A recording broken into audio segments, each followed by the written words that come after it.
بسم الله الرحمن الرحيم. ألف لام ميم. ذلك الكتاب لا ريب فيه هدى للمتقين الذين يؤمنون بالغيب ويقيمون الصلاة ومما رزقناهم ينفقون والذين يؤمنون بما أنزل إليك وما أنزل من قبلك وبالآخرة هم يوقنون أولئك على هدى من ربهم وأولئك هم المفلحون.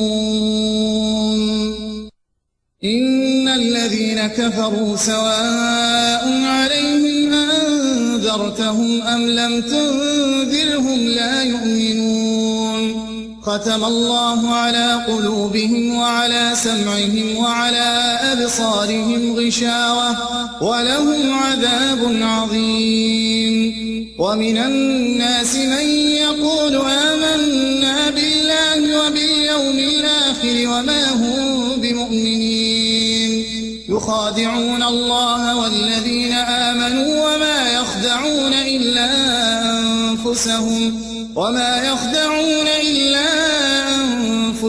وما يشعرون. في قلوبهم مرض فزادهم الله مرضا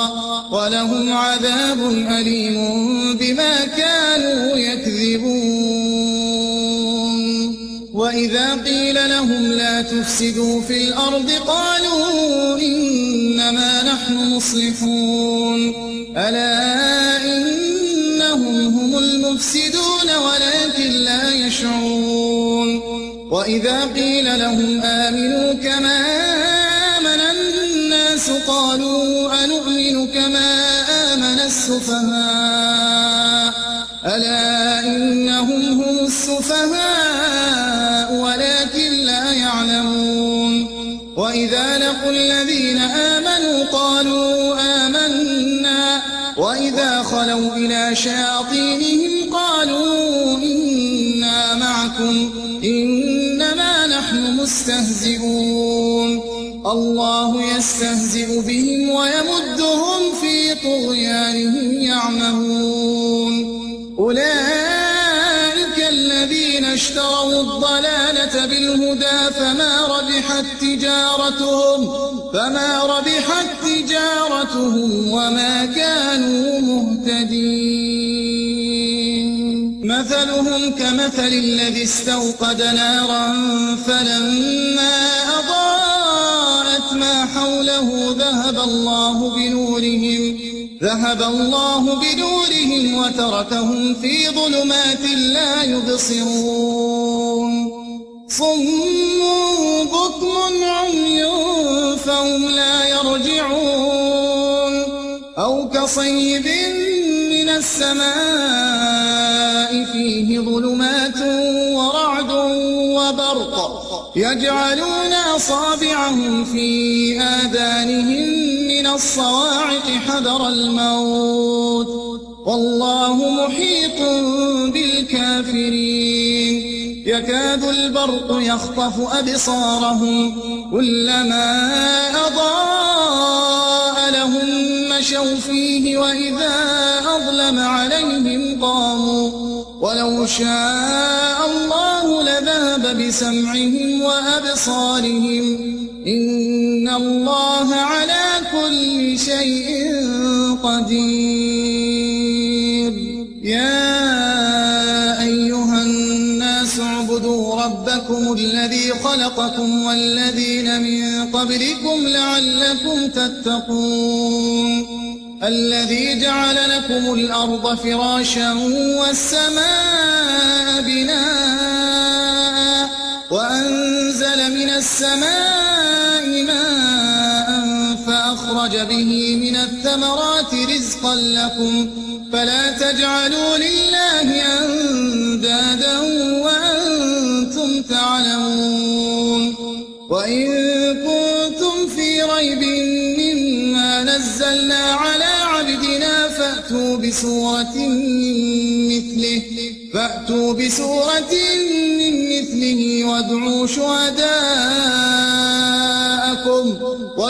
شهداءكم من دون الله إن كنتم صادقين فإن لم تفعلوا ولن تفعلوا فاتقوا النار التي وقودها الناس والحجارة أعدت للكافرين وبشر الذين آمنوا وعملوا الصالحات أن لهم جنات تجري من تحتها الأنهار كلما رزقوا منها من ثمرة رزقا قالوا هذا الذي رزقنا من قبل وأتوا به متشابها ولهم فيها أزواج مطهرة وهم فيها خالدون إن الله لا يستحيي أن يضرب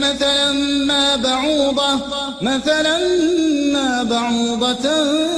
فما فوقها فأما الذين آمنوا فيعلمون أنه الحق من ربهم وأما الذين كفروا فيقولون ماذا أراد الله بهذا مثلا يضل به كثيرا ويهدي به كثيرا وما يضل به إلا الفاسقين الذين ينقضون عهد الله من بعد ميثاقه ويقطعون ما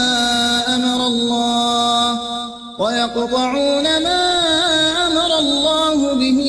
أن يوصل ويفسدون في الأرض أولئك هم الخاسرون كيف تكفرون بالله وكنتم أمواتا فأحياكم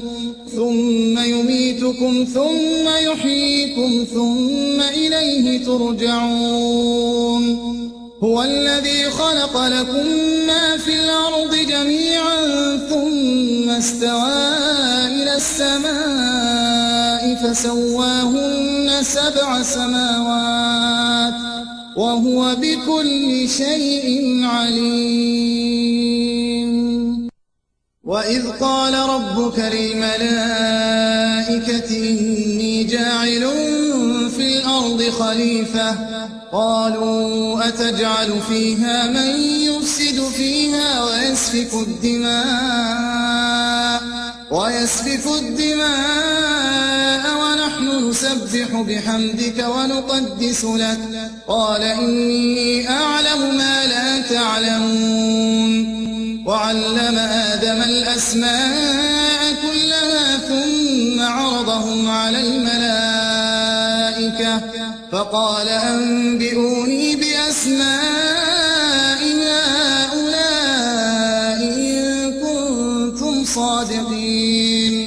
قالوا سبحانك لا علم لنا إلا ما علمتنا إنك أنت العليم الحكيم قال يا آدم أنبئهم بأسمائهم فلما أنبأهم بأسمائهم قال ألم أقل لكم إني أعلم غيب السماوات والأرض وأعلم ما تبدون وما كنتم تكتمون وإذ قلنا للملائكة اسجدوا لآدم فسجدوا إلا إبليس أبى واستكبر وكان من الكافرين وقلنا يا آدم اسكن أنت وزوجك الجنة وكلا منها رغدا حيث شئتما ولا تقربا هذه الشجرة فتكونا من الظالمين فأزلهما الشيطان عنها فأخرجهما مما كانا فيه وقلنا اهبطوا بعضكم لبعض عدو ولكم في الأرض مستقر ومتاع إلى حين فتلقى آدم من ربه كلمات فتاب عليه إنه هو التواب الرحيم قلنا اهبطوا منها جميعا فإما يأتينكم مني هدى فمن تبع هداي فلا خوف عليهم ولا هم يحزنون والذين كفروا وكذبوا بآياتنا أولئك أصحاب النار هم فيها خالدون يا بني إسرائيل اذكروا نعمتي التي أنعمت عليكم وأوفوا بعهدي أوف بعهدكم وإياي فارهبون وآمنوا بما أنزلت مصدقا لما معكم ولا تكونوا أول كافر به ولا تشتروا بآياتي ثمنا قليلا وإياي فاتقون ولا تلبسوا الحق بالباطل وتكتموا الحق وأنتم تعلمون وأقيموا الصلاة وآتوا الزكاة واركعوا مع الراكعين أتأمرون الناس بالبر وتنسون أنفسكم وأنتم تتلون الكتاب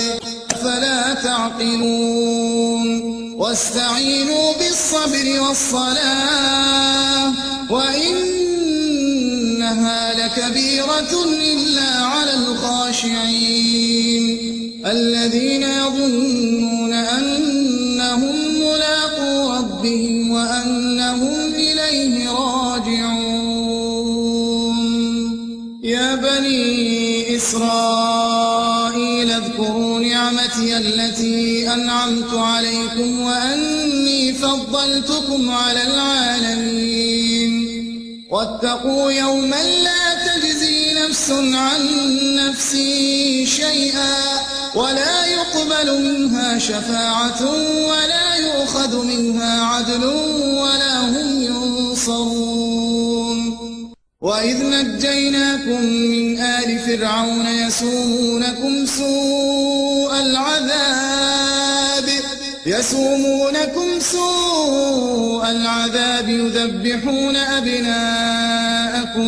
يذبحون أبناءكم ويستحيون نساءكم وفي ذلكم بلاء من ربكم عظيم وإذ فرقنا بكم البحر فأنجيناكم وأغرقنا آل فرعون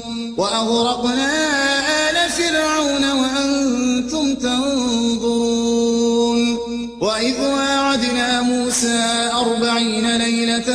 ثم اتخذتم العجل من بعده وأنتم ظالمون ثم عفونا عنكم من بعد ذلك لعلكم تشكرون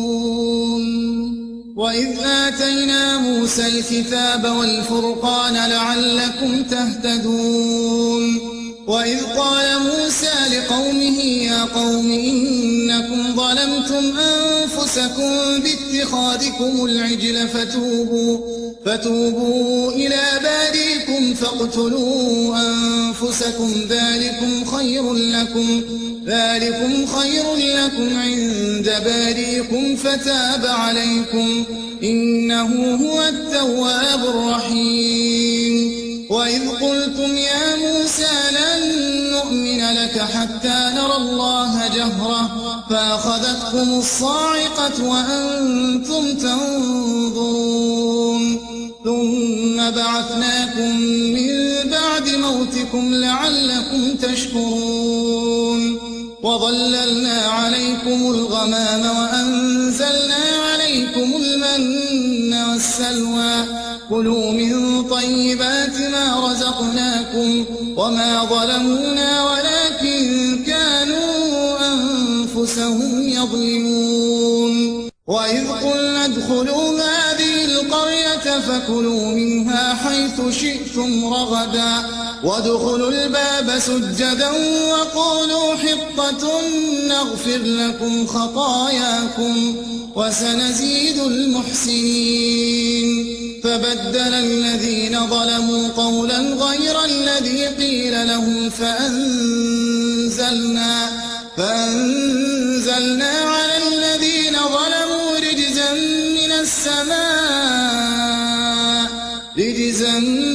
من السماء بما كانوا يفسقون. وإذ استسقى موسى لقومه فقلنا اضرب بعصاك الحجر فانفجرت منه 12 عينا قد علم كل أناس مشربهم كلوا واشربوا من رزق الله ولا تعثوا في الأرض مفسدين. وإذ قلتم يا موسى لن نصبر على طعام واحد فادع لنا ربك يخرج لنا مما تنبت الأرض من بقلها وقثائها وفومها وعدسها وبصلها قال أتستبدلون الذي هو أدنى بالذي هو خير اهبطوا مصرا فإن لكم ما سألتم وضربت عليهم الذلة والمسكنة وباءوا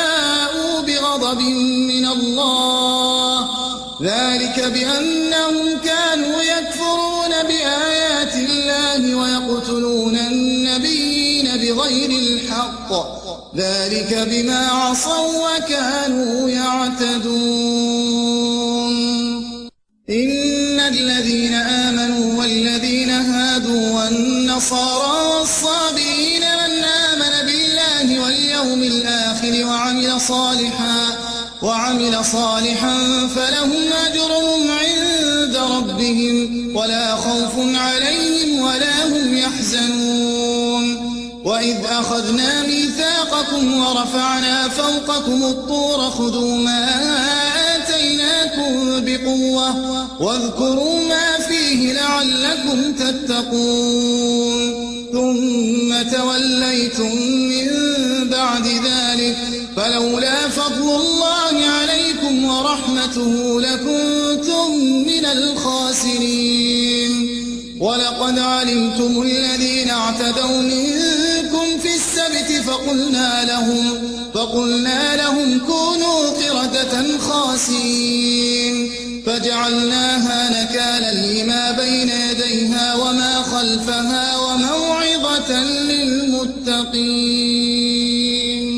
وإذ قال موسى لقومه إن الله يأمركم أن تذبحوا بقرة قالوا أتتخذنا هزوا قال أعوذ بالله أن أكون من الجاهلين. قالوا ادع لنا ربك يبين لنا ما هي قال إنه يقول إنها بقرة لا فارغ ولا بكر عوان بين ذلك فافعلوا ما تؤمرون. قالوا ادع لنا ربك يبين لنا ما لونها قال إنه يقول إنها بقرة صفراء فاقع لونها تسر الناظرين. قالوا ادع لنا ربك يبين لنا ما هي إن البقرة شابه علينا وإنا إن شاء الله لمهتدون. قال إنه يقول إنها بقرة لا ذلول تثير الأرض ولا تسقي الحرث مسلمة لا شية فيها. قالوا الآن جئت بالحق فذبحوها وما كادوا يفعلون. وإذ قتلتم نفسا فادارأتم فيها والله مخرج ما كنتم تكتمون. فقلنا اضربوه ببعضها كذلك يحيي الله الموتى ويريكم آياته لعلكم تعقلون ثم قست قلوبكم من بعد ذلك فهي كالحجارة أو أشد قسوة وإن من الحجارة لما يتفجر منه الأنهار وإن منها لما يشقق فيخرج منه الماء وإن منها لما يهبط من خشية الله وما الله بغافل عما تعملون أفتطمعون أن يؤمنوا لكم وقد كان فريق منهم يسمعون كلام الله ثم يحرفونه من بعد ما عقلوه وهم يعلمون وإذا لقوا الذين آمنوا قالوا آمنا وإذا خلا بعضهم إلى بعض قالوا أتحدثونهم بما فتح الله عليكم ليحاجوكم به عند ربكم أفلا تعقلون أولا يعلمون أن الله يعلم ما يسرون وما يعلنون ومنهم أميون لا يعلمون الكتاب إلا أماني وإن هم إلا يظنون فويل للذين يكتبون الكتاب بأيديهم ثم يقولون هذا من عند الله ليشتروا به ثمنا قليلا فويل لهم مما كتبت أيديهم وويل لهم مما يكسبون وقالوا لن تمسنا النار إلا أياما معدودة قل أتخذتم عند الله عهدا فلن يخلف الله عهدا أم تقولون على الله ما لا تعلمون بلى من كسب سيئة وأحاطت به خطيئته فأولئك أصحاب النار هم فيها خالدون والذين آمنوا وعملوا الصالحات أولئك أصحاب الجنة هم فيها خالدون وإذا أخذنا ميثاق بني إسرائيل لا تعبدون إلا الله وبالوالدين إحسانا وذي القربى واليتامى والمساكين وقولوا للناس حسنا وأقيموا الصلاة وآتوا الزكاة ثم توليتم إلا قليلا منكم وأنتم معرضون وإذ أخذنا ميثاقكم لا تسفكون دماءكم ولا تخرجون أنفسكم من دياركم ثم أقررتم وأنتم تشهدون ثم أنتم هؤلاء تقتلون أنفسكم وتخرجون فريقا منكم من ديارهم تظاهرون عليهم بالإثم والعدوان وإن يأتوكم أسارى تفادوهم وهو محرم عليكم إخراجهم أفتؤمنون ببعض الكتاب وتكفرون ببعض فما جزاء من يفعل ذلك منكم إلا خزي في الحياة الدنيا ويوم القيامة يردون إلى وما الله بغافل عما تعملون. أولئك الذين اشتروا الحياة الدنيا بالآخرة فلا يخفف عنهم العذاب ولا هم ينصرون. ولقد آتينا موسى الكتاب وقفينا من بعده بالرسل وآتينا عيسى ابن مريم البينات وأيدناه بروح القدس أفكلما جاءكم رسول بما لا تهوى أنفسكم استكبرتم ففريقا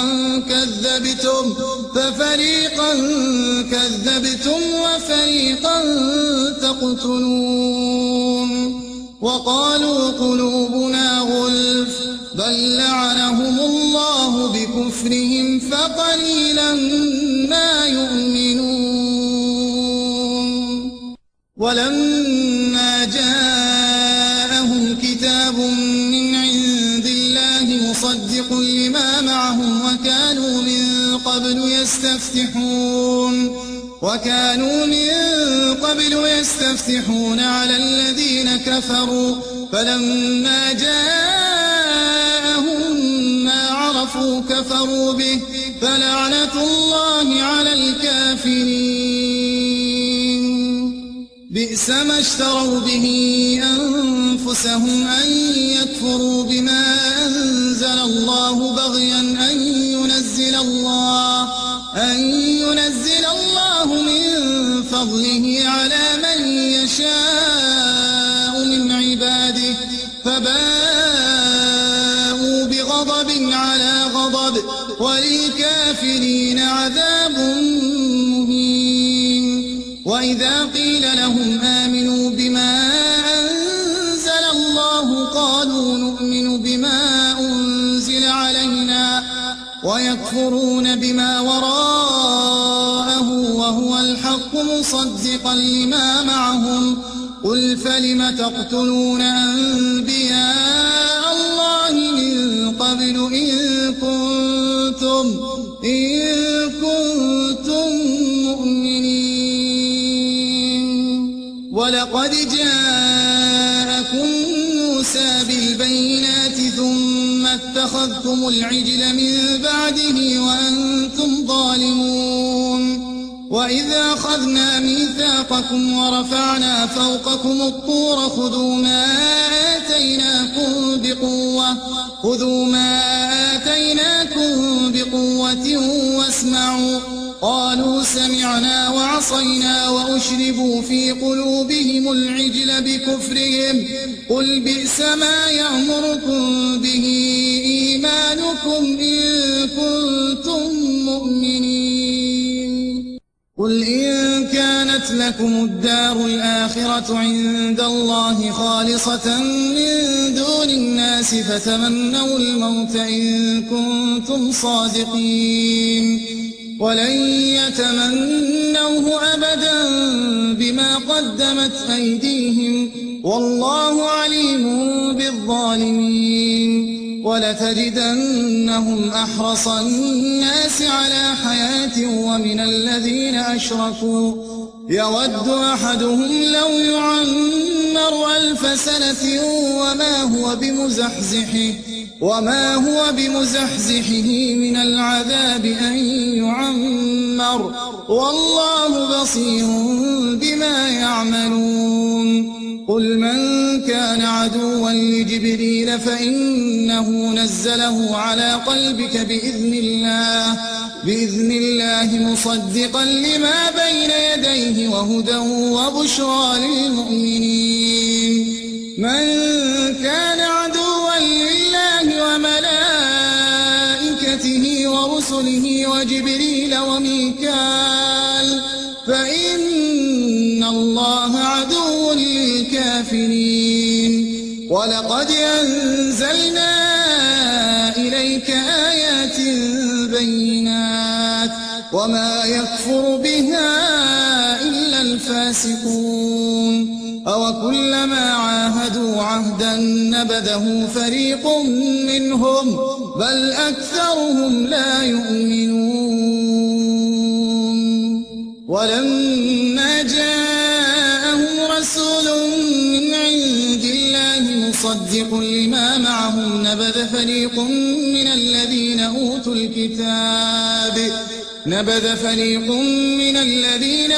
الكتاب كتاب الله وراء ظهورهم كأنهم لا يعلمون واتبعوا ما تتلو الشياطين على ملك سليمان وما كفر سليمان ولكن الشياطين كفروا يعلمون الناس السحر وما أنزل على الملكين ببابل هاروت وماروت وما يعلمان من أحد حتى يقولا إنما نحن فتنة فلا تكفر فيتعلمون منهما ما يفرقون به بين المرء وزوجه وما هم بضارين به من أحد إلا بإذن الله ويتعلمون ما يضرهم ولا ينفعهم ولقد علموا لمن اشتراه ما له في الآخرة من خلاق ولبئس ما شروا به أنفسهم لو كانوا يعلمون ولو أنهم آمنوا واتقوا لمثوبة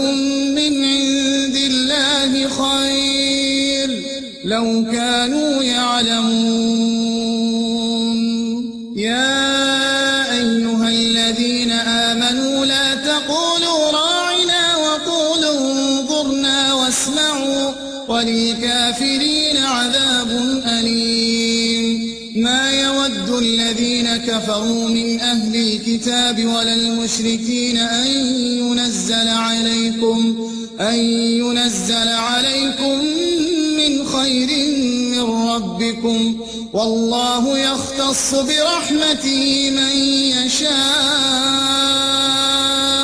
والله ذو الفضل العظيم ما ننسخ من آية أو ننسها نأت بخير منها أو مثلها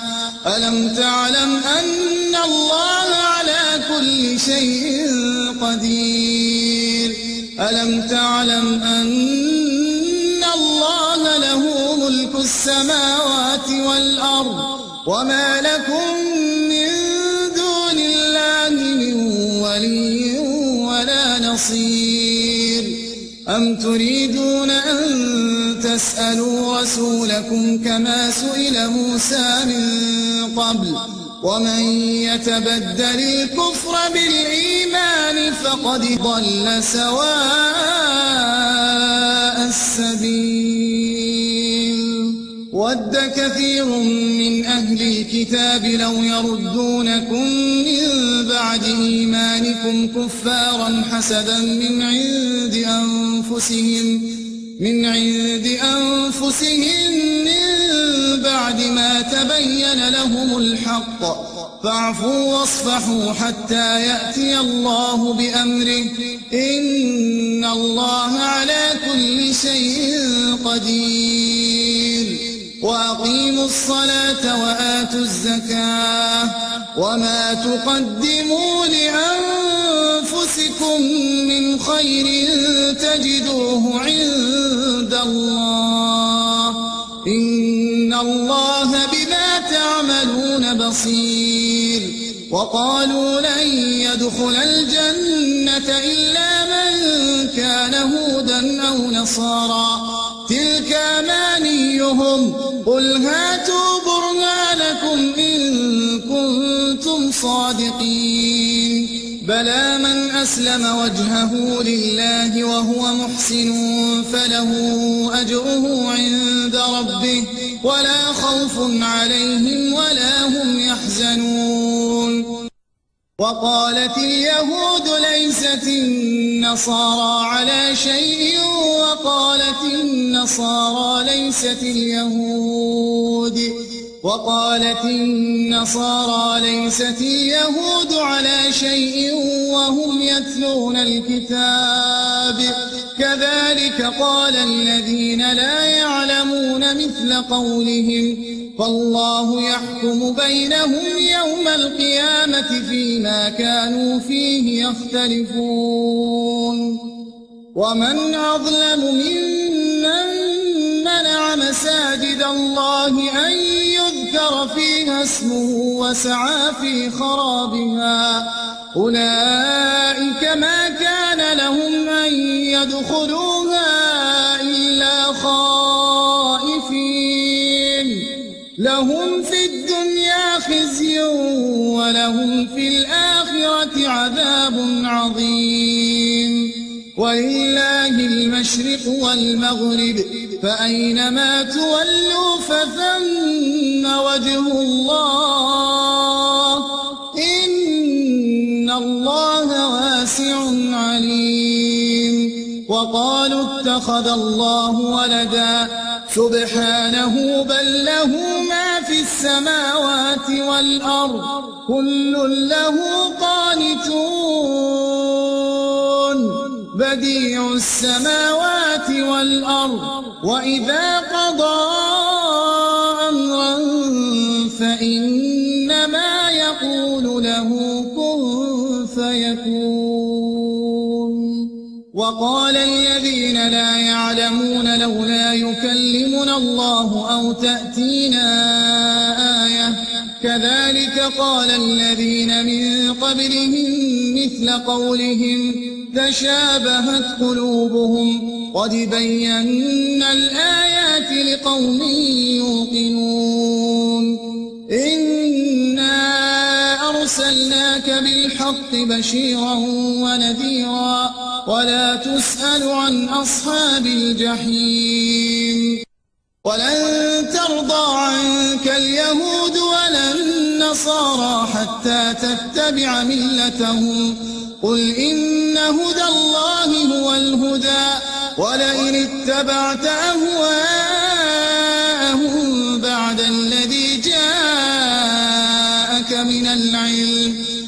الذي جاءك من العلم ما لك من الله من ولي ولا نصير الذين آتيناهم الكتاب يتلونه حق تلاوته أولئك يؤمنون به ومن يكفر به فأولئك هم الخاسرون يا بني إسرائيل اذكروا نعمتي التي أنعمت عليكم وأني فضلتكم على العالمين واتقوا يوما لا تجزي نفس عن نفس شيئا ولا يقبل منها عدل ولا تنفعها شفاعة ولا هم ينصرون وإذ ابتلى إبراهيم ربه بكلمات فأتمهم قال إني جاعلك للناس إماما قال ومن ذريتي قال لا ينال عهد الظالمين وإذ جعلنا البيت مثابة للناس وأمنا واتخذوا من مقام إبراهيم مصلى وعهدنا إلى إبراهيم وإسماعيل أن طهرا بيتي للطائفين والعاكفين والركع السجود وإذ قال إبراهيم رب اجعل هذا بلدا آمنا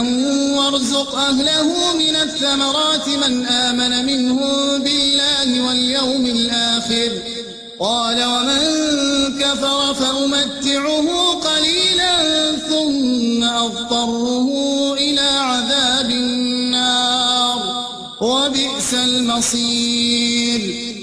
وإذ يرفع إبراهيم القواعد من البيت وإسماعيل ربنا تقبل منا إنك أنت السميع العليم ربنا واجعلنا مسلمين لك ومن ذريتنا أمة مسلمة لك وأرنا مناسكنا وتب علينا إنك أنت التواب الرحيم ربنا وابعث فيهم رسولا منهم يتلو عليهم آياتك ويعلمهم الكتاب والحكمة ويزكيهم إنك أنت العزيز الحكيم ومن يرغب عن ملة إبراهيم إلا من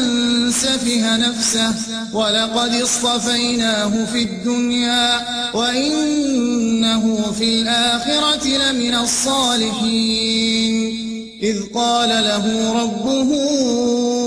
أسلم قال أسلمت لرب العالمين ووصى بها إبراهيم بنيه ويعقوب يا بني إن الله اصطفى لكم الدين فلا تموتن إلا وأنتم مسلمون أم كنتم شهداء إذ حضر يعقوب الموت إذ قال لبنيه ما تعبدون من بعدي قالوا نعبد إلهك وإله آبائك إبراهيم وإسماعيل وإسحاق إلها واحدا ونحن له مسلمون تلك أمة قد خلت لها ما كسبت ولكم ما كسبتم ولا تسألون عما كانوا يعملون وقالوا كونوا هودا أو نصارى تهتدوا قل بل ملة إبراهيم حنيفا وما كان من المشركين قولوا آمنا بالله وما أنزل إلينا وما أنزل إلى إبراهيم وإسماعيل وإسحاق ويعقوب والأسباط وما أوتي موسى وعيسى وما أوتي النبيون من ربهم لا نفرق بين أحد منهم ونحن له مسلمون فإن آمنوا بمثل ما آمنتم به فقد اهتدوا وإن تولوا فإنما هم في شقاق فسيكفيكهم الله وهو السميع العليم صبغة الله ومن أحسن من الله صبغة ونحن له عابدون قل أتحاجوننا في الله وهو ربنا وربكم ولنا أعمالنا ولكم أعمالكم ونحن له مخلصون أم تقولون إن إبراهيم وإسماعيل وإسحاق ويعقوب والأسباط كانوا هودا أو نصارى قل أأنتم أعلم أم الله ومن أظلم ممن كتم شهادة عنده من الله وما الله بغافل عما تعملون تلك أمة قد خلت لها ما كسبت ولكم ما كسبتم ولا تسألون عما كانوا يعملون سيقول السفهاء من الناس ما ولاهم عن قبلتهم التي كانوا عليها قل لله المشرق والمغرب يهدي من يشاء إلى صراط مستقيم وكذلك جعلناكم أمة وسطا لتكونوا شهداء على الناس ويكون الرسول عليكم شهيدا وما جعلنا القبلة التي كنت عليها إلا لنعلم من يتبع الرسول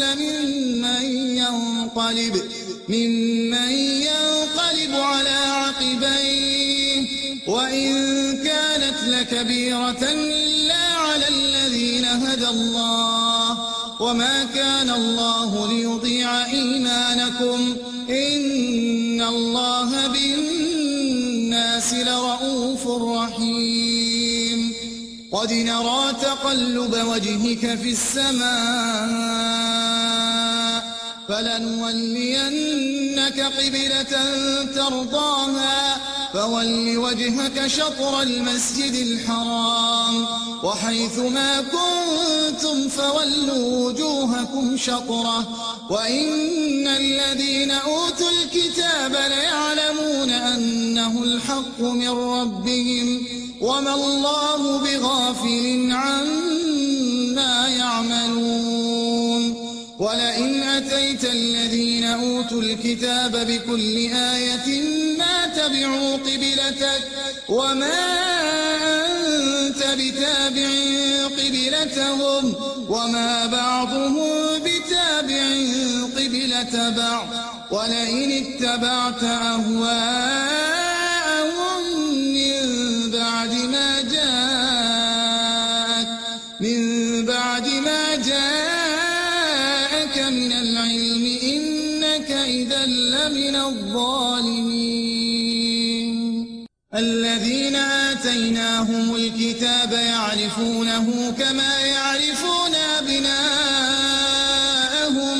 وإن فريقا منهم ليكتمون الحق وهم يعلمون الحق من ربك فلا تكونن من الممترين ولكل وجهة هو موليها فاستبقوا الخيرات أينما تكونوا يأت بكم الله جميعا إن الله على كل شيء قدير ومن حيث خرجت فول وجهك شطر المسجد الحرام وإنه للحق من ربك وما الله بغافل عما تعملون ومن حيث خرجت فول وجهك شطر المسجد الحرام وحيث ما كنتم فولوا وجوهكم شطره لئلا يكون للناس عليكم حجة إلا الذين ظلموا منهم فلا تخشوهم واخشوني ولأتم نعمتي عليكم ولعلكم تهتدون كما أرسلنا فيكم رسولا منكم يتلو عليكم آياتنا ويزكيكم ويعلمكم الكتاب والحكمة ويعلمكم ما لم تكونوا تعلمون فاذكروني أذكركم واشكروا لي ولا تكفرون يا أيها الذين آمنوا استعينوا بالصبر والصلاة إن الله مع الصابرين ولا تقولوا لمن يقتل في سبيل الله أموات بل أحياء ولكن لا تشعرون ولنبلونكم بشيء من الخوف والجوع ونقص من الأموال والأنفس والثمرات وبشر الصابرين الذين إذا أصابتهم مصيبة قالوا إنا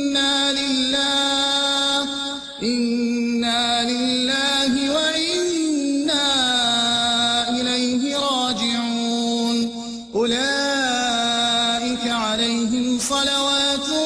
من ربهم ورحمة وأولئك هم المهتدون. إن الصفا والمروة من شعائر الله، فمن حج البيت أو اعتمر فلا جناح عليه أن يطوف بهما، ومن تطوع خيرا فإن الله شاكر عليم. إن الذين يكتمون ما أنزلنا من البينات والهدى من بعد ما بيناه للناس في الكتاب أولئك يلعنهم الله ويلعنهم اللاعنون، إلا الذين تابوا وأصلحوا وبينوا فأولئك أتوب عليهم وأنا التواب الرحيم. إن الذين كفروا وماتوا وهم كفار أولئك عليهم لعنة الله والملائكة والناس أجمعين، خالدين فيها لا يخفف عنهم العذاب ولا هم ينظرون. وإلهكم إله واحد لا إله إلا هو الرحمن الرحيم. إن في خلق السماوات والأرض واختلاف الليل والنهار والفلك التي تجري في البحر بما ينفع الناس وما أنزل الله من السماء من ماء فأحيا به الأرض بعد موتها وبث فيها من كل دابة وتصريف الرياح والسحاب المسخر بين السماء والأرض لآيات لقوم يعقلون. ومن الناس من يتخذ من دون الله أندادا يحبونهم كحب الله، والذين آمنوا أشد حبا لله.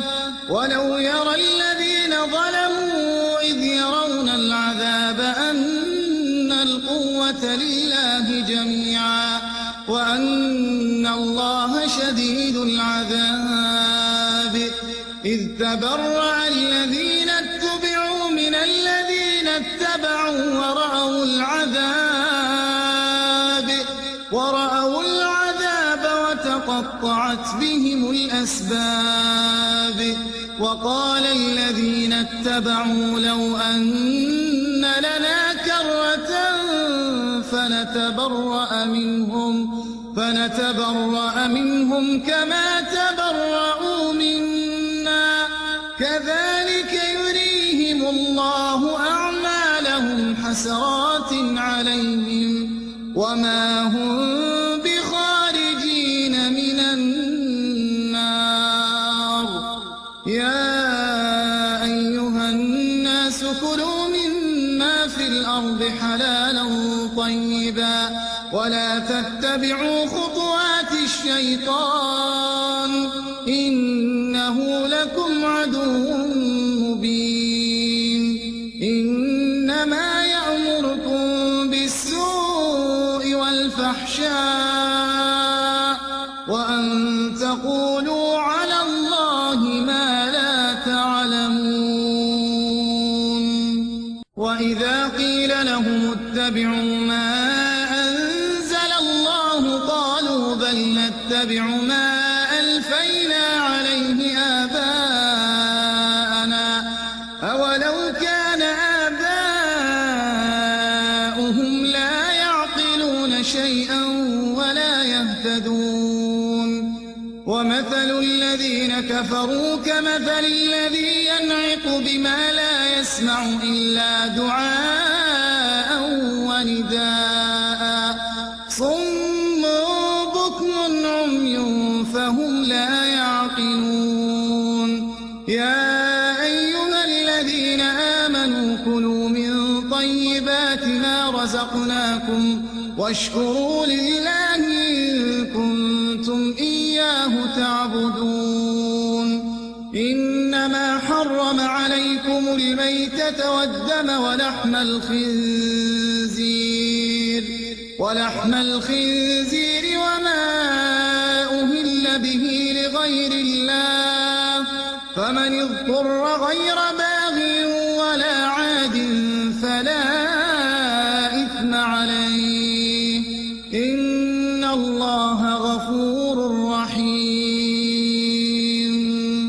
إن الذين يكتمون ما أنزل الله من الكتاب ويشترون به ثمنا قليلا أولئك ما يأكلون في بطونهم إلا النار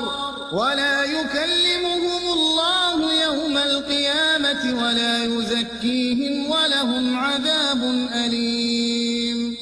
أولئك الذين اشتروا الضلالة بالهدى والعذاب بالمغفرة فما أصبرهم على النار ذلك بأن الله نزل الكتاب بالحق وإن الذين اختلفوا في الكتاب لفي شقاق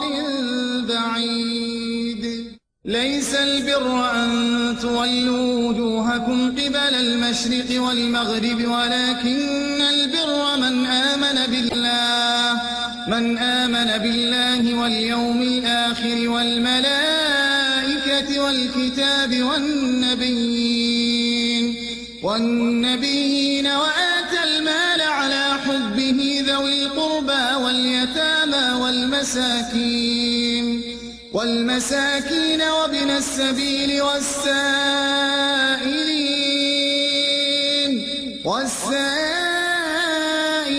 وفي الرقاب وأقام الصلاة وآتى الزكاة والموفون بعهدهم إذا عاهدوا والصابرين في البأساء والضراء وحين البأس أولئك الذين صدقوا وأولئك هم المتقون يا أيها الذين آمنوا كتب عليكم القصاص في القتلى الحر بالحر والعبد بالعبد والأنثى بالأنثى فمن عفي له من أخيه شيء فاتباع بالمعروف وأداء إليه بإحسان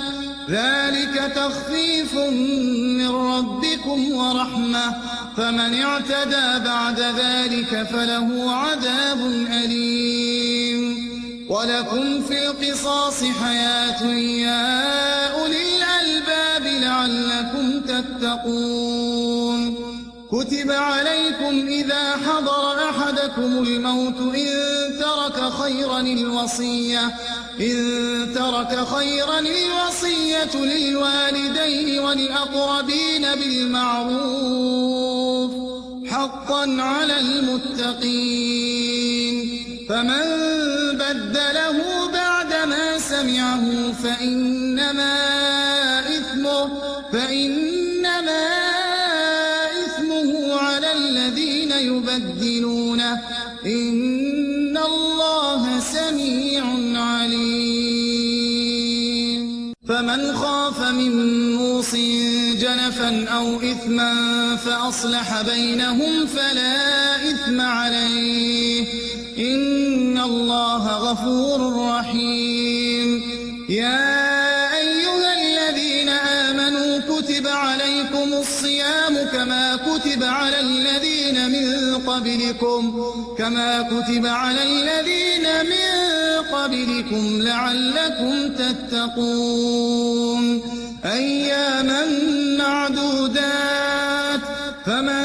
كان منكم مريضا أو على سفر فعدة من أيام أخر وعلى الذين يطيقونه فدية طعام مسكين فمن تطوع خيرا فهو خير له وأن تصوموا خير لكم إن كنتم تعلمون شهر رمضان الذي أنزل فيه القرآن هدى للناس وبينات من الهدى والفرقان فمن شهد منكم الشهر فليصم ومن كان مريضا أو على سفر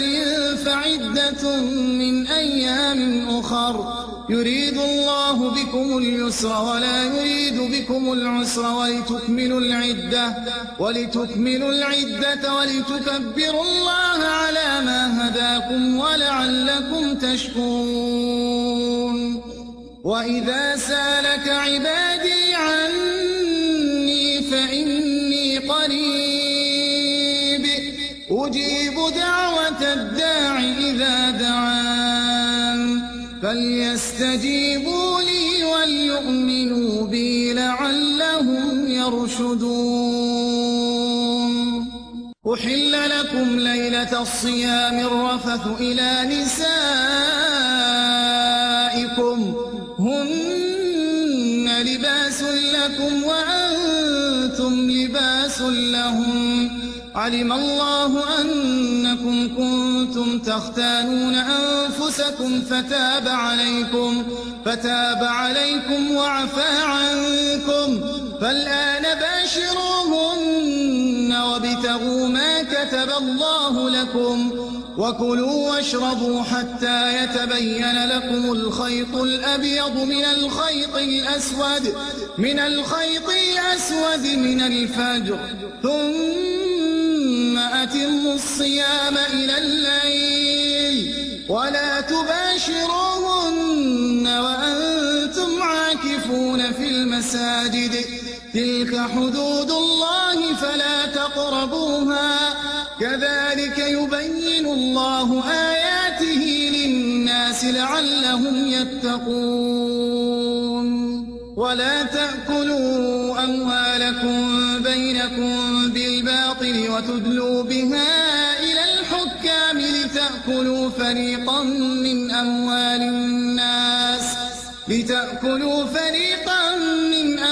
الناس بالإثم وأنتم تعلمون يسألونك عن الأهلة قل هي مواقيت للناس والحج وليس البر بأن تأتوا البيوت من ظهورها ولكن البر من اتقى وأتوا البيوت من أبوابها واتقوا الله لعلكم تفلحون وقاتلوا في سبيل الله الذين يقاتلونكم ولا تعتدوا إن الله لا يحب المعتدين واقتلوهم حيث ثقفتموهم وأخرجوهم من حيث أخرجوكم والفتنة أشد من القتل ولا تقاتلوهم عند المسجد الحرام حتى يقاتلوكم فيه فإن قاتلوكم فاقتلوهم كذلك جزاء الكافرين فإن انتهوا فإن الله غفور رحيم وقاتلوهم حتى لا تكون فتنة ويكون الدين لله فإن انتهوا فلا عدوان إلا على الظالمين الشهر الحرام بالشهر الحرام والحرمات قصاص فمن اعتدى عليكم فاعتدوا عليه بمثل ما اعتدى عليكم واتقوا الله واعلموا أن الله مع المتقين وأنفقوا في سبيل الله ولا تلقوا بأيديكم إلى التهلكة وأحسنوا إن الله يحب المحسنين وأتموا الحج والعمرة لله فإن أحصرتم فما استيسر من الهدي ولا تحلقوا رؤوسكم حتى يبلغ الهدي محله فمن كان منكم مريضا أو به أذى من رأسه ففدية من صيام أو صدقة أو نسك فإذا أمنتم فمن تمتع بالعمرة إلى الحج فما استيسر من الهدي فمن لم يجد فصيام 3 أيام في الحج وسبعة إذا رجعتم تلك 10 كاملة ذلك لمن لم يكن أهله حاضر المسجد الحرام واتقوا الله واعلموا أن الله شديد العقاب الحج أشهر معلومات فمن فرض فيهن الحج فلا رفث ولا فسوق ولا جدال في الحج وما تفعلوا من خير يعلمه الله وتزودوا فإن خير الزاد التقوى واتقون يا أولي الألباب ليس عليكم جناح أن تبتغوا فضلا من ربكم فإذا أفضتم من عرفات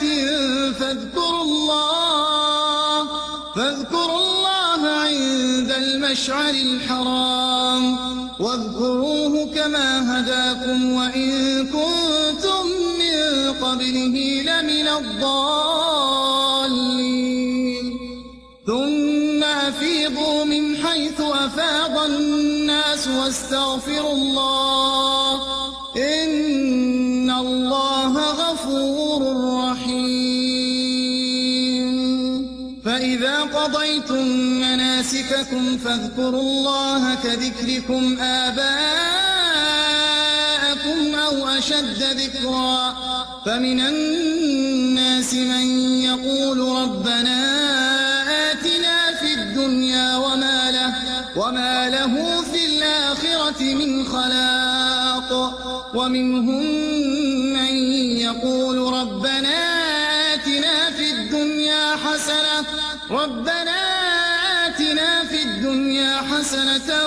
وفي الآخرة حسنة وقنا عذاب النار أولئك لهم نصيب مما كسبوا والله سريع الحساب واذكروا الله في أيام معدودات فمن تعجل في يومين فلا إثم عليه ومن تأخر فلا إثم عليه لمن اتقى واتقوا الله واعلموا أنكم إليه تحشرون ومن الناس من يعجبك قوله في الحياة الدنيا ويشهد الله على ما في قلبه وهو ألد الخصام وإذا تولى سعى في الأرض ليفسد فيها ويهلك الحرث والنسل والله لا يحب الفساد وإذا قيل له اتق الله أخذته العزة بالإثم فحسبه جهنم ولبئس المهاد ومن الناس من يشري نفسه ابتغاء والله رءوف بالعباد. يا أيها الذين آمنوا ادخلوا في السلم كافة ولا تتبعوا خطوات الشيطان إنه لكم عدو مبين. فإن زللتم من بعد ما جاءتكم البينات فاعلموا أن الله عزيز حكيم. هل ينظرون إلا أن يأتيهم الله في ظلل من الغمام والملائكة وقضي الأمر وإلى الله ترجع الأمور. سل بني إسرائيل كم آتيناهم من آية بينة ومن يبدل نعمة الله من بعد ما جاءته فإن الله شديد العقاب. زين للذين كفروا الحياة الدنيا ويسخرون من الذين آمنوا والذين اتقوا فوقهم يوم القيامة والله يرزق من يشاء بغير حساب. كان الناس أمة واحدة فبعث الله النبيين مبشرين ومنذرين وأنزل معهم الكتاب بالحق ليحكم بين الناس فيما اختلفوا فيه وما اختلف فيه إلا الذين أوتوه من بعد ما جاءتهم البينات بغيا بينهم فهدى الله الذين آمنوا لما اختلفوا فيه من الحق بإذنه والله يهدي من يشاء إلى صراط مستقيم. أم حسبتم أن تدخلوا الجنة ولما يأتكم مثل الذين خلوا من قبلكم مستهم البأساء والضراء وزلزلوا حتى يقول الرسول والذين آمنوا معه متى نصر الله ألا إن نصر الله قريب. يسألونك ماذا ينفقون قل ما أنفقتم من خير فللوالدين والأقربين واليتامى والمساكين وابن السبيل وما تفعلوا من خير فإن الله به عليم. كتب عليكم القتال وهو كره لكم وعسى أن تكرهوا شيئا وهو خير لكم وعسى أن تحبوا شيئا وهو شر لكم والله يعلم وأنتم لا تعلمون. يسألونك عن الشهر الحرام قتال فيه قل قتال فيه كبير وصد عن سبيل الله وكفر به والمسجد الحرام وإخراج أهله منه أكبر عند الله والفتنة أكبر من القتل ولا يزالون يقاتلونكم حتى يردوكم عن دينكم إن استطاعوا ومن يرتد منكم عن دينه فيمت وهو كافر فأولئك حبطت أعمالهم في الدنيا والآخرة وأولئك أصحاب النار هم فيها خالدون إن الذين آمنوا والذين هاجروا وجاهدوا في سبيل الله أولئك يرجون رحمة الله والله غفور رحيم يسألونك عن الخمر والميسر قل فيهما إثم كبير ومنافع للناس وإثمهما أكبر من نفعهما ويسألونك ماذا ينفقون قل العفو كذلك يبين الله لكم الآيات لعلكم تتفكرون في الدنيا والآخرة ويسألونك عن اليتامى قل إصلاح لهم خير وإن تخالطوهم فإخوانكم والله يعلم المفسد من المصلح ولو شاء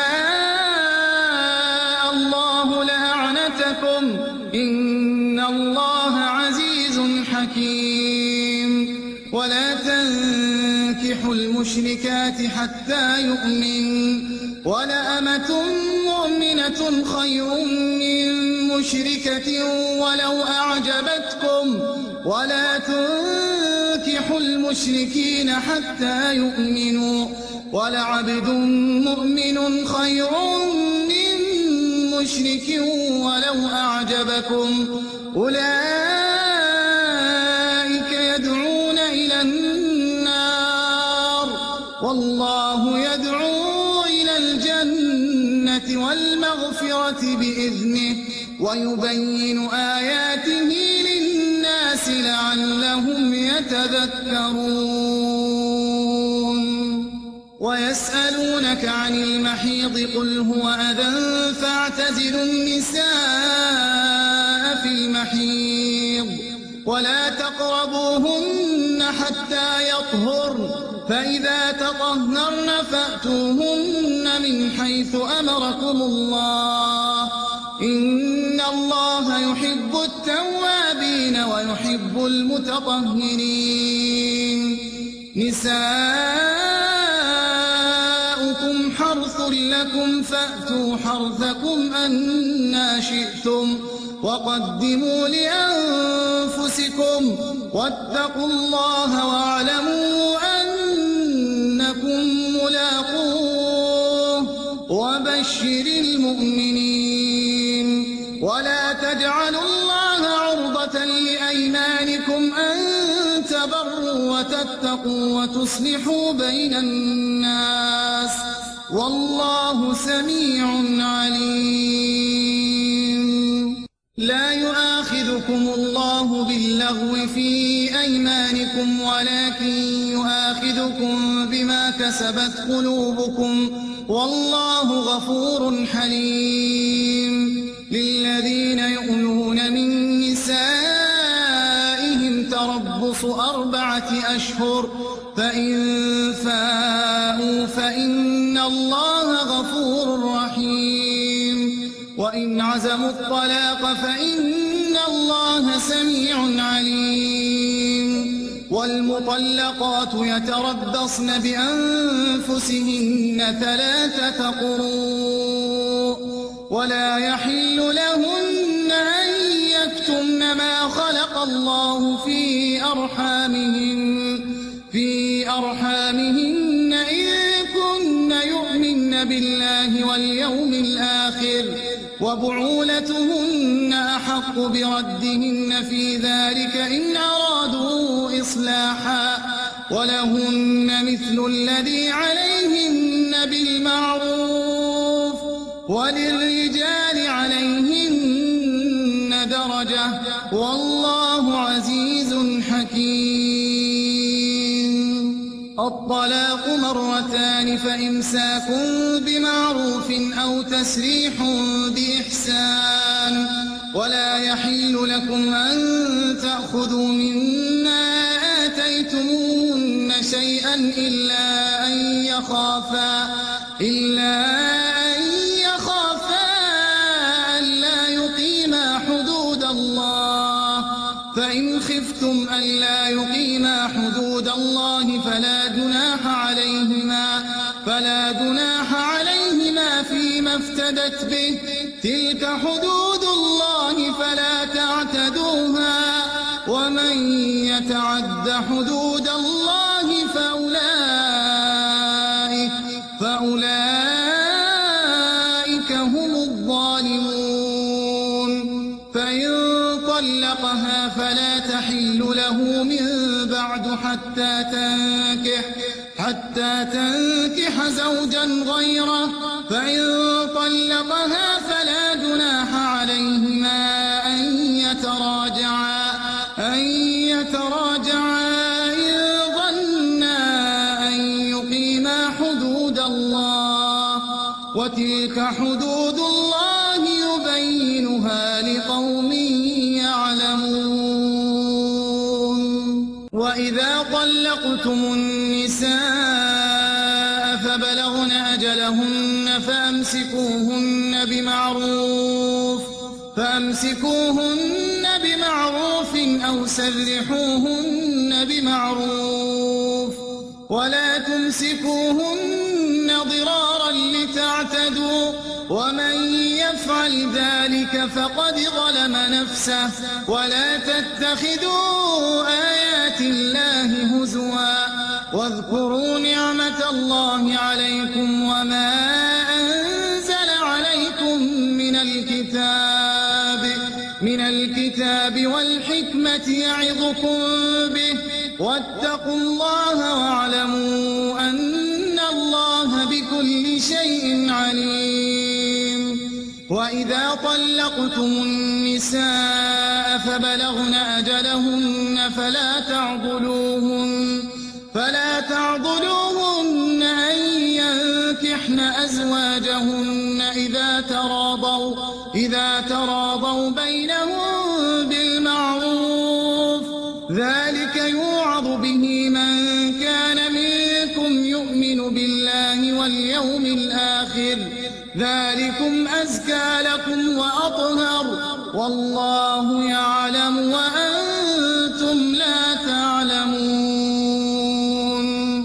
والوالدات يرضعن أولادهن حولين كاملين لمن أراد أن يتم الرضاعة، وعلى المولود له رزقهن وكسوتهن بالمعروف، لا تكلف نفس إلا وسعها، لا تضار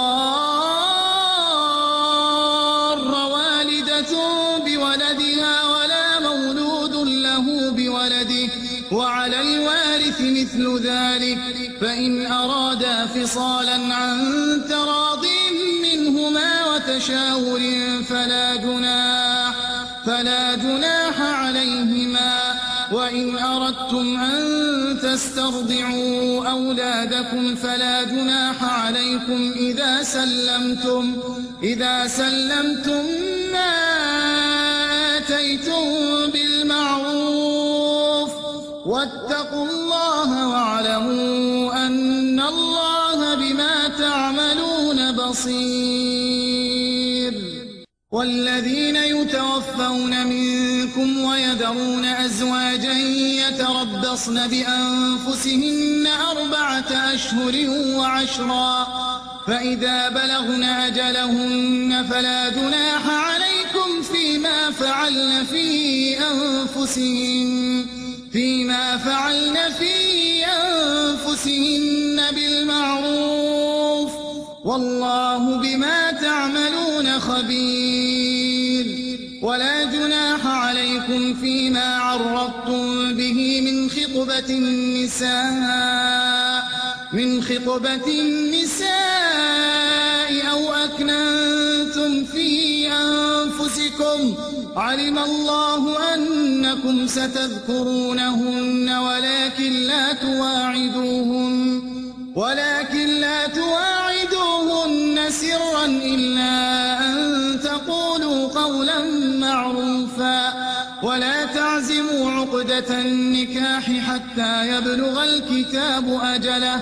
واعلموا أن الله يعلم ما في أنفسكم أنفسكم فاحذروا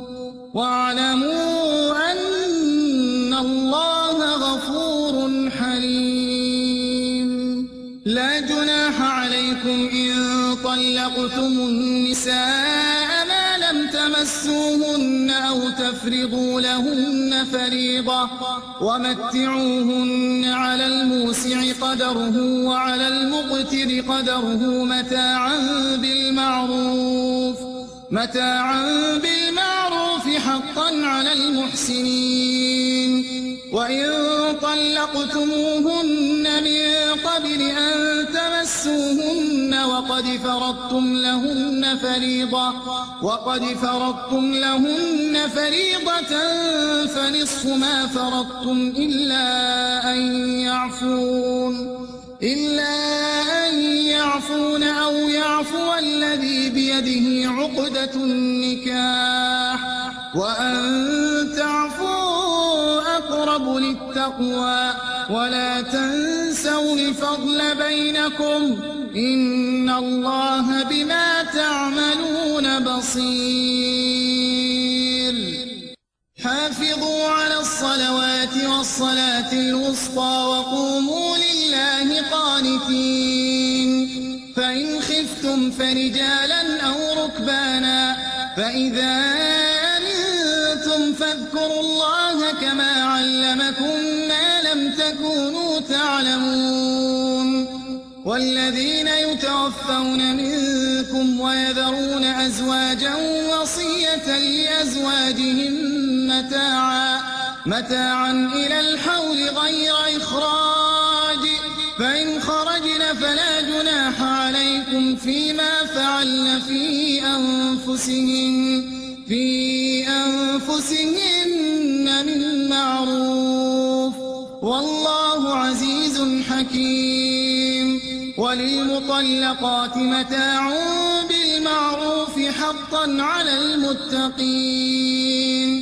كذلك يبين الله لكم آياته لعلكم تعقلون. ألم تر إلى الذين خرجوا من ديارهم وهم ألوف حذر الموت فقال لهم الله موتوا ثم أحياهم إن الله لذو فضل على الناس ولكن أكثر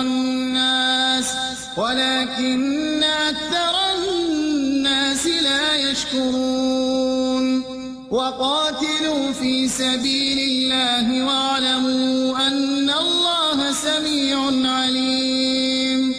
من ذا الذي يقرض الله قرضا حسنا فيضاعفه له أضعافا كثيرة والله يقبض ويبسط وإليه ترجعون. ألم تر إلى الملأ من بني إسرائيل من بعد موسى إذ قالوا لنبي لهم ابعث لنا ملكا نقاتل في سبيل الله قال هل عسيتم إن كتب عليكم القتال ألا تقاتلوا قالوا وما لنا ألا نقاتل في سبيل الله وقد أخرجنا من ديارنا وأبنائنا فلما كتب عليهم القتال تولوا إلا قليلا منهم والله عليم بالظالمين.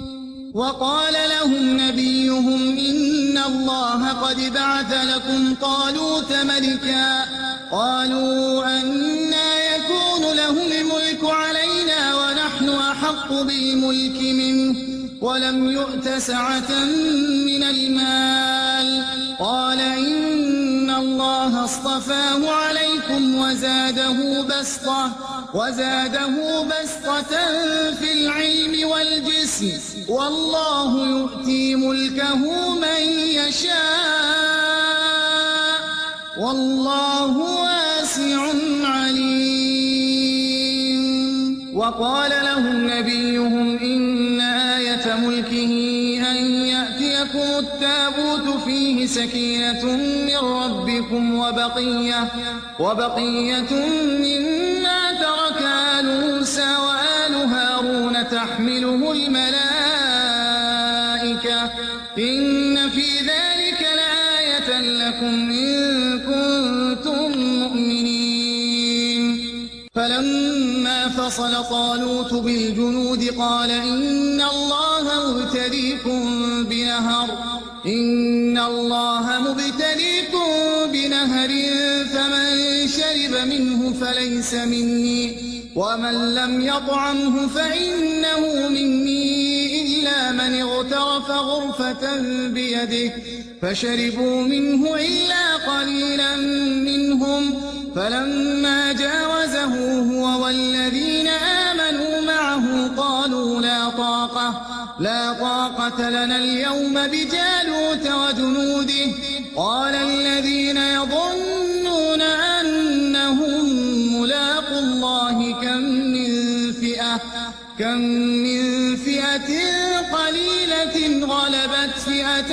كثيرة بإذن الله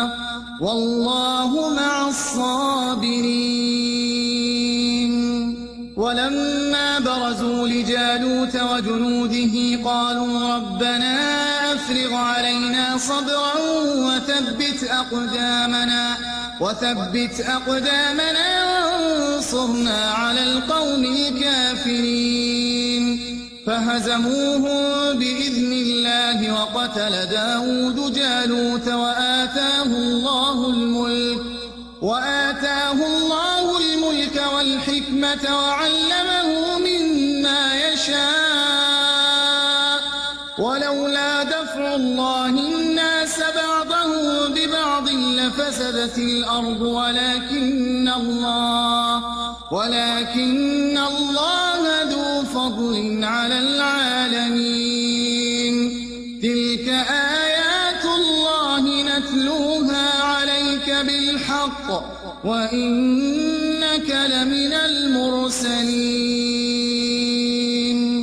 تلك الرسل فضلنا بعضهم على بعض منهم من كلم الله ورفع بعضهم درجات وآتينا عيسى ابن مريم البينات وأيدناه بروح القدس ولو شاء الله ما اقتتل الذين من بعد ما جاءتهم البينات ولكن اختلفوا فمنهم من آمن ومنهم من كفر ولو شاء الله ما اقتتلوا ولكن الله يفعل ما يريد. يا أيها الذين آمنوا أنفقوا مما رزقناكم من قبل أن يأتي يوم لا بيع فيه ولا خلة ولا شفاعة والكافرون هم الظالمون. الله لا إله إلا هو الحي القيوم لا تأخذه سنة ولا نوم له ما في السماوات وما في الأرض من ذا الذي يشفع عنده إلا بإذنه يعلم ما بين أيديهم وما خلفهم ولا يحيطون بشيء من علمه إلا بما شاء وسع كرسيه السماوات والأرض ولا يؤوده حفظهما وهو العلي العظيم. لا إكراه في الدين قد تبين الرشد من الغي فمن يكفر بالطاغوت ويؤمن بالله فقد استمسك بالعروة الوثقى لا انفصام لها والله سميع عليم. الله ولي الذين آمنوا يخرجهم من الظلمات إلى النور والذين كفروا أولياؤهم الطاغوت يخرجونهم من النور إلى الظلمات أولئك أصحاب النار هم فيها خالدون. ألم تر إلى الذي حاج إبراهيم في ربه أن آتاه الله الملك إذ قال إبراهيم ربي الذي يحيي ويميت قال أنا أحيي وأميت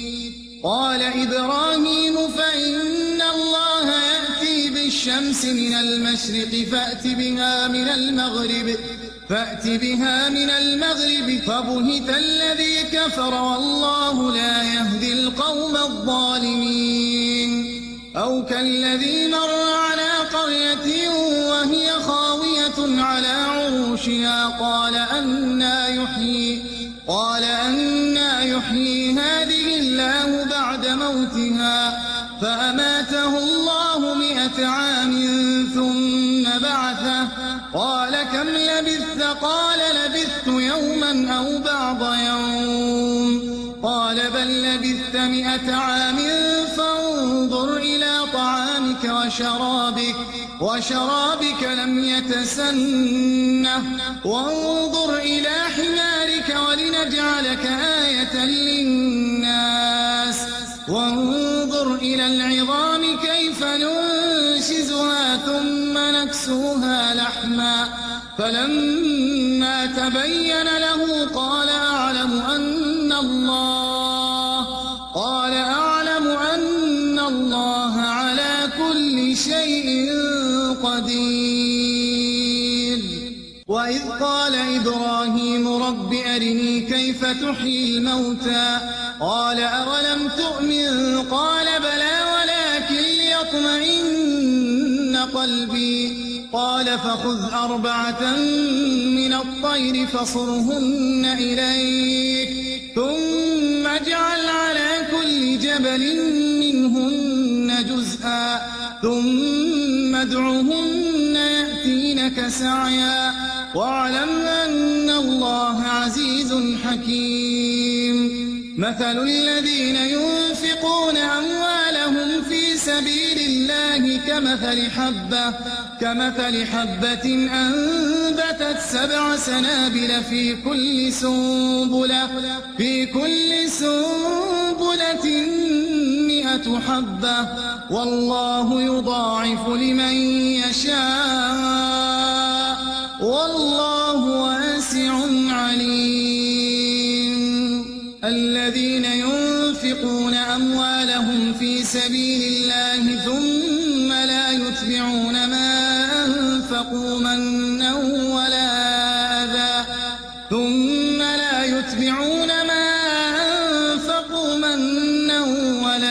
أذى لهم أجرهم عند ربهم ولا خوف عليهم ولا هم يحزنون. قول معروف ومغفرة خير من صدقة يتبعها أذى والله غني حليم. يا أيها الذين آمنوا لا تبطلوا صدقاتكم بالمن والأذى كالذي ينفق ماله رئاء الناس ولا يؤمن بالله واليوم الآخر فمثله كمثل صفوان عليه تراب فأصابه وابل فتركه صلدا لا يقدرون على شيء مما كسبوا والله لا يهدي القوم الكافرين.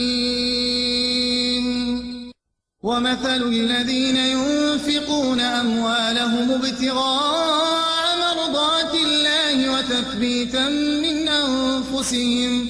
كمثل جنة بربوة أصابها وابل فآتت أكلها ضعفين فإن لم يصبها وابل فطل والله بما تعملون بصير أيود أحدكم أن تكون له جنة من نخيل وأعناب تجري من تحتها الأنهار له فيها من كل الثمرات وأصابه الكبر وله ذرية ضعفاء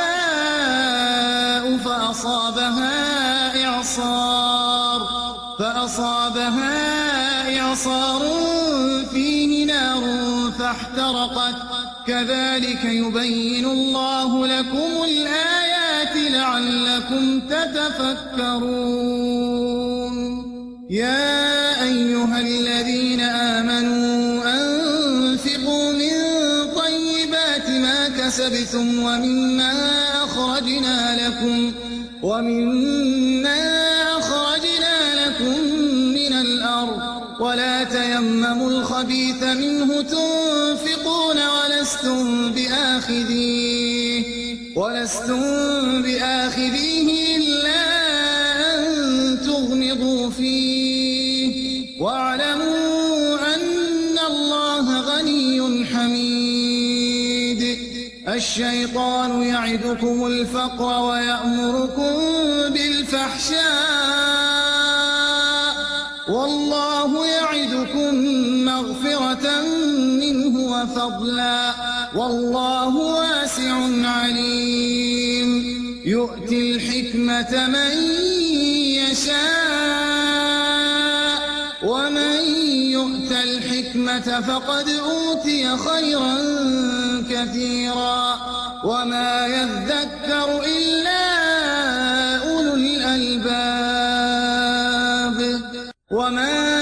أنفقتم من نفقة أو نذرتم من نذر فإن الله يعلمه وما للظالمين من أنصار إن تبدوا الصدقات فنعما هي وإن تخفوها وتؤتوها الفقراء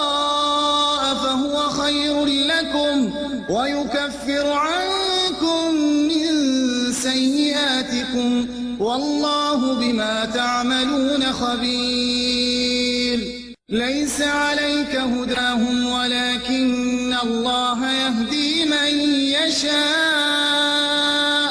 وما تنفقوا من خير فلأنفسكم وما تنفقون إلا ابتغاء وجه الله وما تنفقوا من خير يوفى إليكم وأنتم لا تظلمون للفقراء الذين أحصروا في سبيل الله لا يستطيعون ضربا في الأرض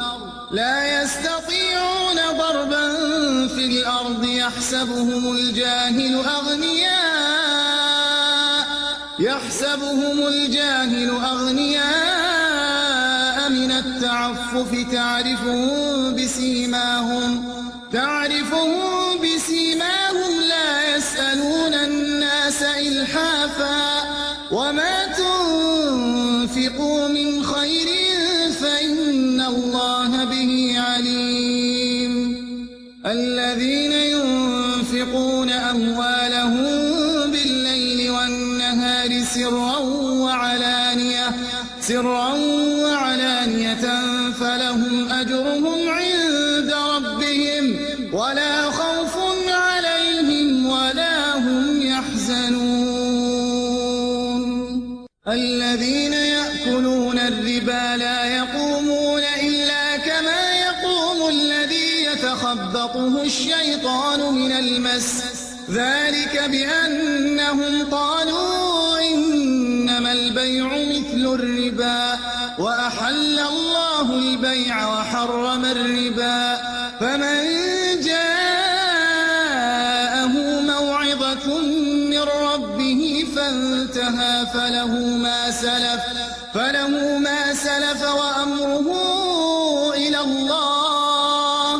ومن عاد فأولئك أصحاب النار هم فيها خالدون يمحق الله الربا ويربي الصدقات والله لا يحب كل كفار أثيم إن الذين آمنوا وعملوا الصالحات وأقاموا الصلاة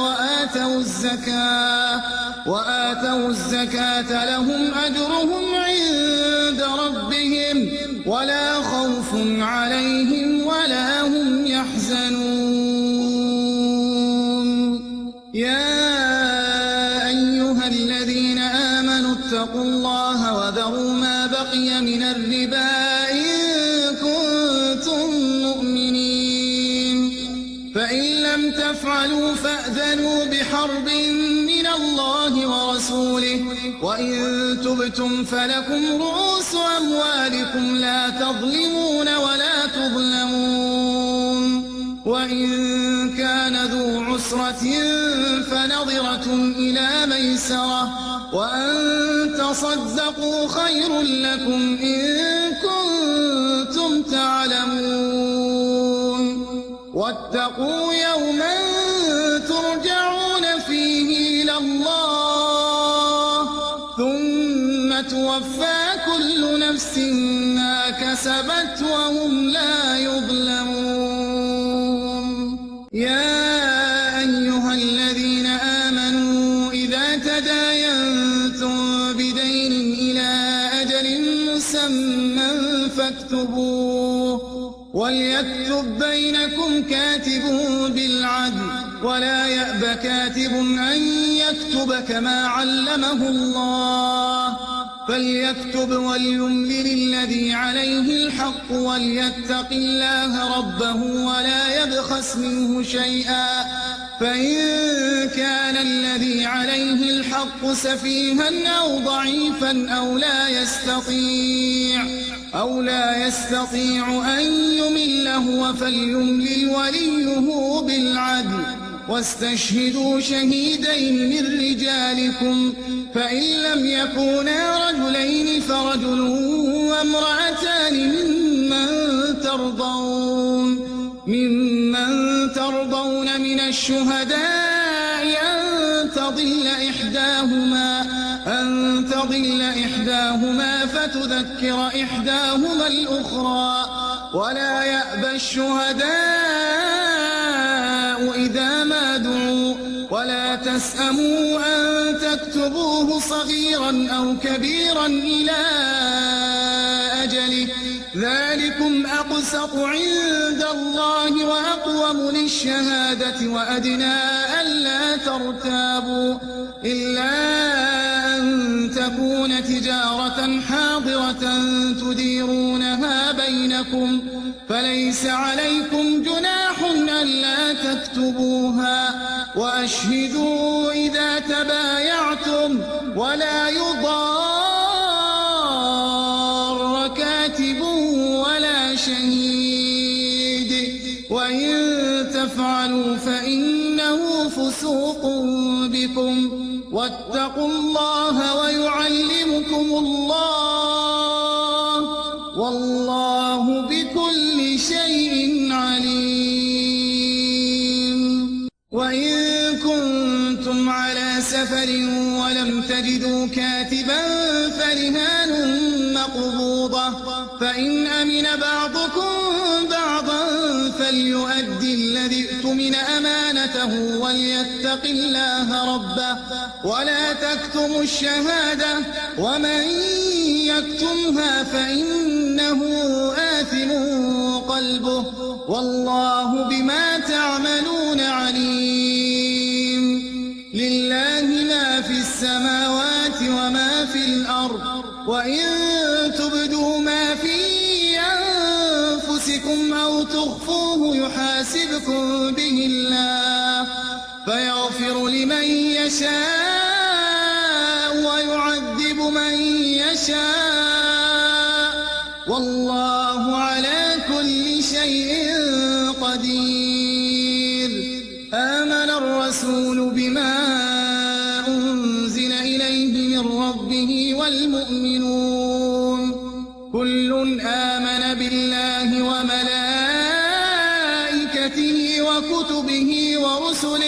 لا نفرق بين أحد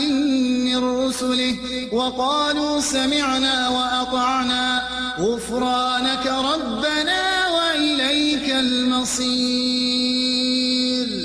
لا يكلف الله نفسا إلا وسعها، لها ما كسبت وعليها ما اكتسبت. ربنا لا تؤاخذنا إن نسينا أو أخطأنا، ربنا ولا تحمل علينا إصرا كما حملته على الذين من قبلنا، ربنا ولا تحملنا ما لا طاقة لنا به واعف عنا